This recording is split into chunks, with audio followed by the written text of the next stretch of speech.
So it not only doesn't help with aspiration, but some of the studies that have been read have shown that it can actually promote aspiration. So we really don't want to do that anymore. So what's been developed since? It's called BERT. So it's backwards, upwards, rightwards, posterior. You want me to do what with this, okay? I'm not expecting anyone to remember that. You don't have to. But when it comes to manipulating this for a better sight line for intubation, all I want you to consider, whoever will do this, is to push downward and up to the right towards the patient's right earlobe. Now think about what I'm doing here.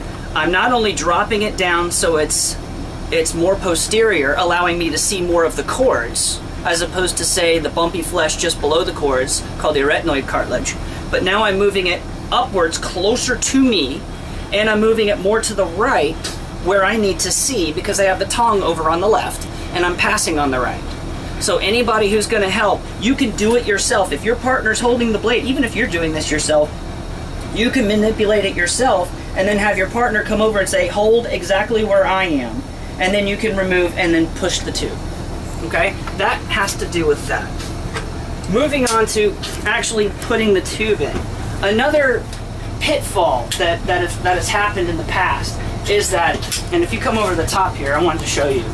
A lot of times, if you sit here and go like this, I can see the cords. Okay? I can see the cords, and then what happens is you drop the tube, but now I can't see the cords anymore.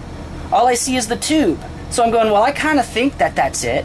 And you know what? A lot of times you're right. It is going to pass. But sometimes the hand can drop at the last second and you won't be able to see because I'm using this as a channel. This is a mistake. Okay? What I would recommend is that you take your tube, and again, difficult intubations, not the ones where you put the blade in and you can drive a truck, okay? But take the tube, make a smiley face out of it, and come in at an angle like this on the right-hand side, and you'll be able to see the tube pass 100% of the time. Yeah. Now, I need help.